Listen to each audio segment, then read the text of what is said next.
Now, we see that there's money left over. EBIT plus depreciation minus taxes is equal to 547 million. That indicates that the firm is generating a healthy operating profit. And even if we include the money that the firm must pay in taxes, there is still a significant amount of cash flow left over to make investments in the firm. Net capital spending then is the difference between our ending fixed assets, our 2012 fixed assets, and our 2011 fixed assets, plus depreciation expense. So we can go back. This is all balance sheet and income statement. The fixed asset account is from our balance sheet. You can see that fixed assets is just net plant and equipment, or PP&E, and that it is increased from 2011 to 2012. An increase of, say, 60 million. We can do that math right here. An increase of, say 60 million, 65 million, give or take. So the firm has used some of that money to purchase additional property, plant, and equipment. Maybe it needed some new trucks. Maybe it needed to replace some machinery. Whatever it was, it spent some of its operating profit, its operating cash flow, on new fixed equipment. And then it also depreciated some of its old fixed assets to the tune of 65 million. That's from the income statement. Now again, depreciation is not a cash expense, but it is a way that the balance sheet items change over time. We reduce the value of our fixed assets. If no purchases are made, we reduce the balance sheet account of fixed assets by the amount of depreciation in every year. We don't want to include that when we try to understand how much investment in fixed assets the firm made in that year, so we add depreciation back to the total. And we see that the firm invested 130 million in new fixed assets this year.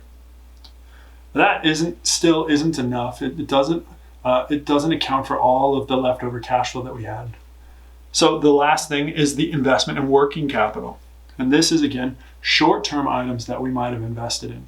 And remember, working capital is current assets minus current liabilities. So a change in net working capital from year to year is current assets minus current liabilities in 2012 minus current assets minus current liabilities in 2011. And that's what's depicted here. You can see the way that the working capital accounts changed. And this is all from the balance sheet. You can see here that the cash accounts increased. So the firm from 2011 to 2012 is saving a little bit more money.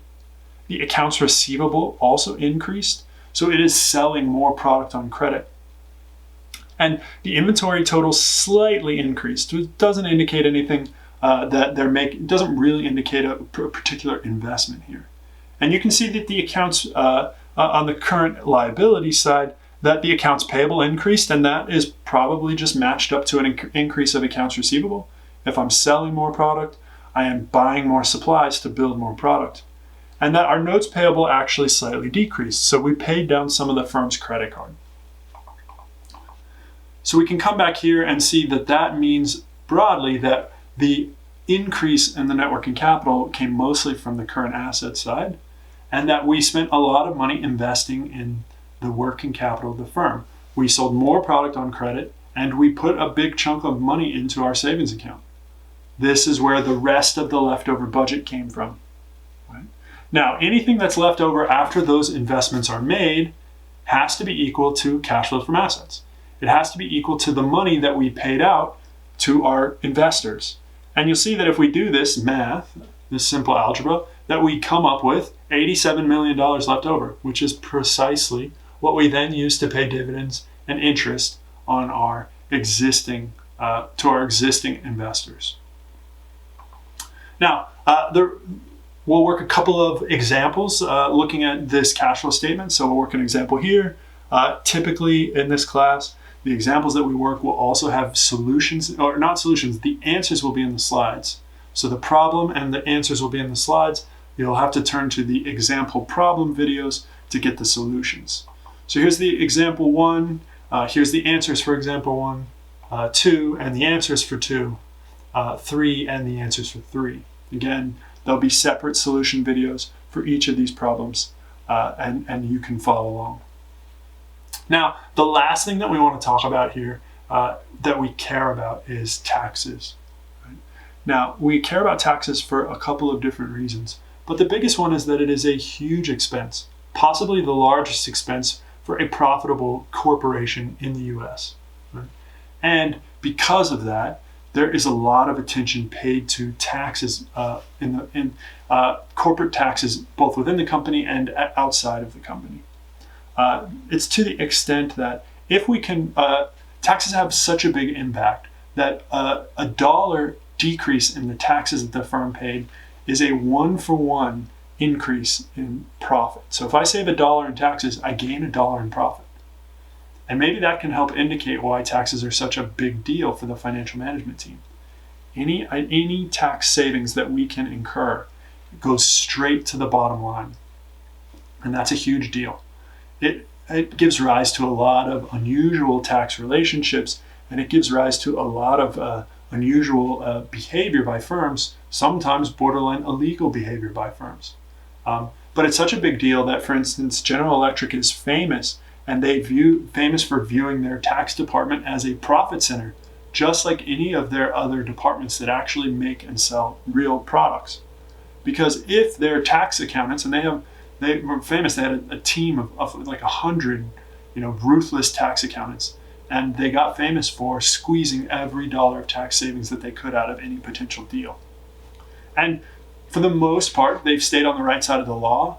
The issue being that as taxes change, laws change, as companies avoid taxes using semi-legal means, the tax authorities change the laws or come after them or change the interpretation to try and make that retroactively against the law, and so that companies have to change their behavior. And so it's a game of cat and mouse between companies trying to avoid taxes and the authorities, the government's trying to pull taxes in.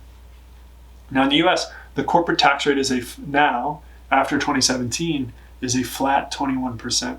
So it used to be a graduated tax so that firms were paid different levels of tax as they made more income.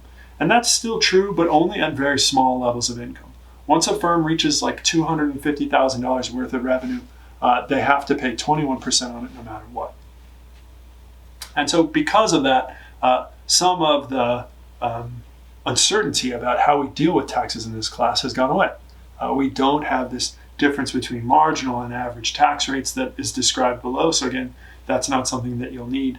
And if you have a set of slides, I updated the slides, but if you have an older set of slides, you might have a tax table where the tax rate seems to differ depending on the levels of revenue. And again, that's no longer appropriate unless the corporate tax rate changes again.